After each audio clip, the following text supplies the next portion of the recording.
What's up everyone, welcome back to another video, and this video I'm gonna talk about how to download apps on your Asus laptop. So let me directly get into a step.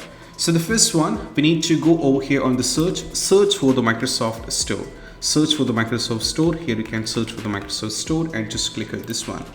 So right now what we need to do is the Microsoft Store is actually a marketplace where you can get all the apps, games, paid versions of app, even the free apps, everything will be available here.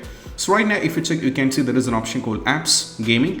If you go to the apps, you'll be getting all the apps that is downloadable from here, which include the free as well as the paid.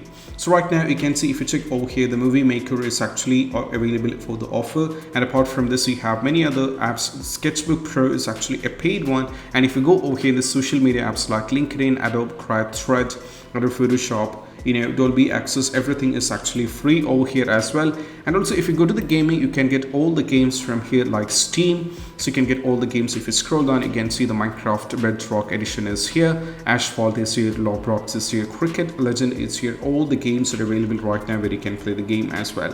So this is actually a marketplace where you can get all these things. So right now I'm going to search for a particular app which is called CapCut. I don't know whether it's free or not. You can just go over here. So I think the CapCut is not free. So if the CapCut is free, you can get the CapCut, or we can just go over here, search for Instagram, which is one of the widely used app right now.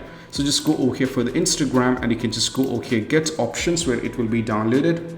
So it's going to take a little bit of time. So it is going to take a little bit of time, and it will be completely downloaded, and you can use this as well. So once Instagram is successfully downloaded, you can use the Instagram. Similarly, you can download Snapchat, Twitter, Messenger, Thread, Reddit. Everything is free over here. So this is how you can download an apps on your system. And I hope this video is helpful. That's it. Bye bye.